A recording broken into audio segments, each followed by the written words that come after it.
Imagine this scenario. You walk into your office, maybe it's a police precinct, could be a detective agency, and right there on your desk, there's a letter waiting. But it's weird. No envelope, no return address, definitely no postmark, just a single sheet of paper.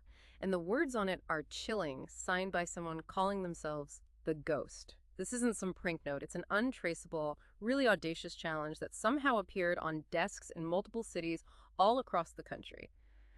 So, in this deep dive, we're going to dissect this cryptic ghost letter. We'll explore the psychological games it kicks off and look at what it means for law enforcement right now. And just so you know, everything we're discussing comes straight from the sources you've shared with us. Our goal here is to figure out not just the words, but the meaning behind them and how investigators are reacting to this, well, this dare, because the core challenge is pretty direct and kind of unnerving. The ghost says they know everything about you, meaning the police, the detectives, and then throws down the gauntlet. Catch me. Let's get into it. Yeah, and what's immediately striking, I think, is the reaction it caused. It wasn't just seen as a letter. It felt like a weapon, you know? Hmm.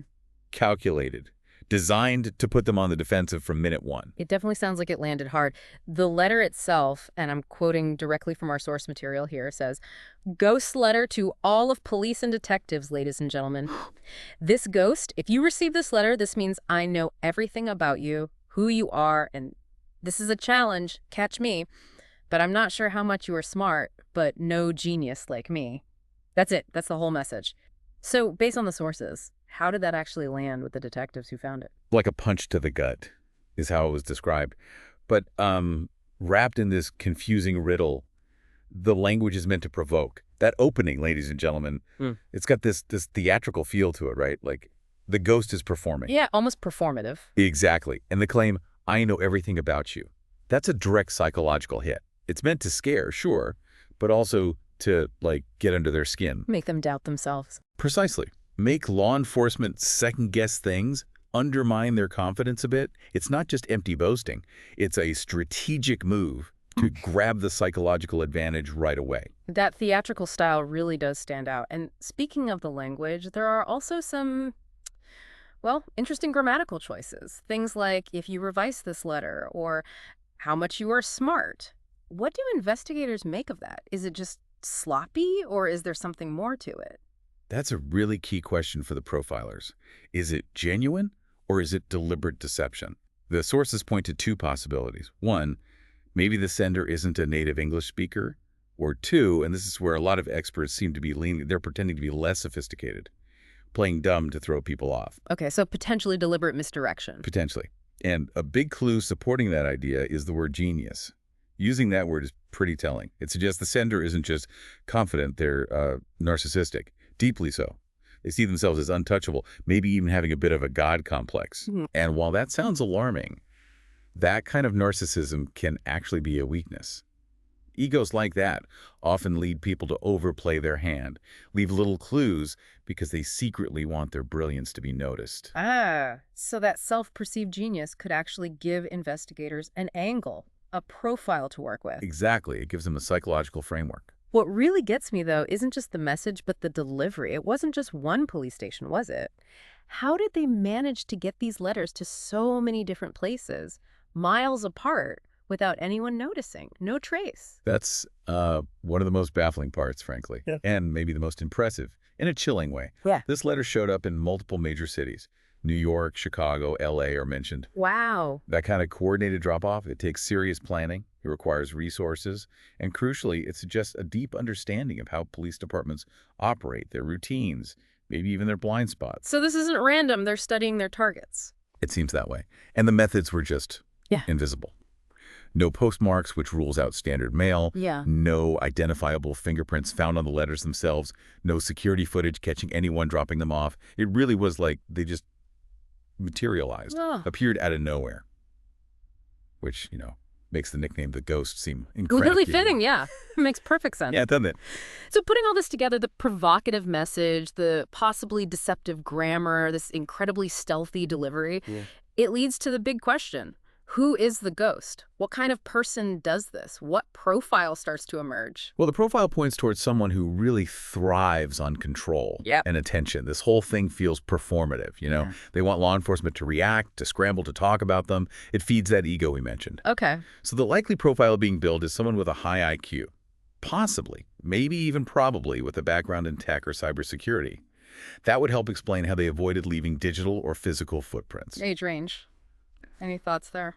Likely in their 20s or 30s. Maybe socially isolated, but not necessarily a complete loner. Someone who can probably blend into a crowd, but secretly feels superior to everyone around them. And the grammar mistakes. Still thinking it's a mask. It increasingly looks that way, yes. Yeah. A deliberate tactic to make investigators underestimate their intelligence, their sophistication. And is there a motive beyond just chaos and attention? There's a strong theory, mentioned in the sources, that this isn't just random, that the ghost probably holds a significant personal grudge against the police or the justice system.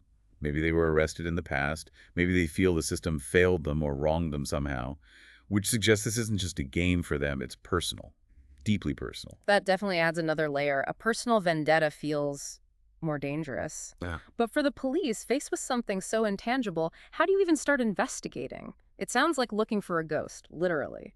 It is. It's a huge challenge, like finding a needle in a haystack, as the saying goes. The first steps are, well, painstaking.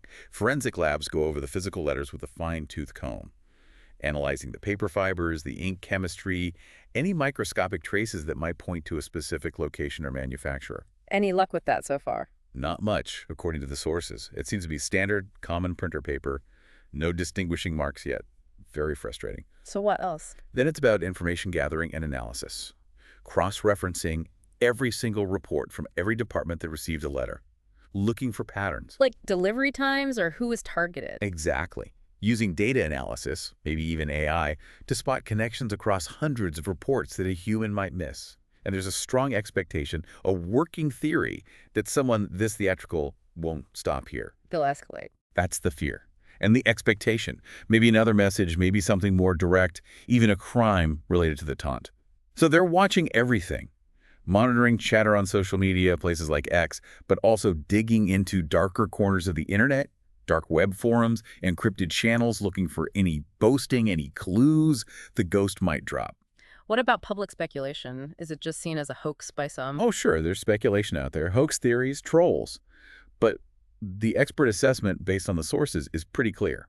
This feels too targeted, too planned, too resource-intensive to be just some random troll or a simple publicity stunt. Yeah, the coordination involved seems way beyond that. Right. Let's talk about the psychological side again, the impact on the officers themselves.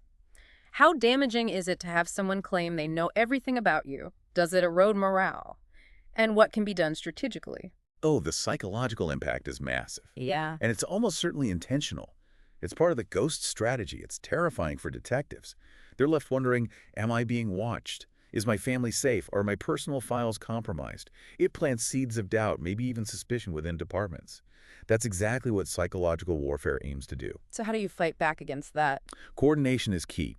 The sources talk about forming a dedicated task force, bringing together resources from the FBI, local PDs, maybe even Interpol, if there's any hint this crosses borders. Pooling expertise. Absolutely. And intensive data analysis. Not just delivery times, but forensic linguistics, analyzing the writing style, the odd grammar, the word choices, trying to build a linguistic fingerprint, plus cross-referencing with any recent cybercrimes or even cold cases that might have a similar feel, a similar signature. Any other counter strategies mentioned? Yes, and it's a fascinating one, the idea of baiting the ghost. Since this person clearly craves attention and wants a reaction. Give them one. Give them one, exactly. But very carefully. Maybe a controlled public statement. Something that subtly questions their supposed genius. The thinking is, if you can bruise that massive ego, you might provoke them into making a mistake, rushing, getting sloppy, revealing something they didn't intend to. Wow. So it becomes this high-stakes psychological chess game. Which brings us back to that final taunt in the letter. I'm not sure how much you are smart, but no genius like me. Is a ghost right? Are they some kind of untouchable mastermind, or are they just human? Well, the consensus from the experts cited in the sources is pretty clear. Yes, the ghost is clever, no doubt about that. The planning, the execution so far, it's sophisticated. But infallible? No. They're not seen as truly untouchable Why not? because of that ego. As one expert put it, egos like this. They always trip up eventually. Always. The letter itself is proof of that in a way. That need to boast, to declare themselves a genius, to challenge the police directly. It's a crack in their armor. They couldn't resist showing off. And that need for recognition might just be their biggest vulnerability. So the ghost has absolutely thrown down the gauntlet. The challenge is out there, and the hunt is most definitely on. It sparked this incredibly complex investigation, touching on everything from forensics to psychology. It really makes you think about ego, doesn't it? So here's something for you to chew on today. The ghost, by claiming to be this untouchable genius, couldn't help but show off. How could that very confidence, that desperate need to be seen as superior, actually end up being the thing that brings them down? What are the blind spots that come with an ego that big, especially in a challenge like this?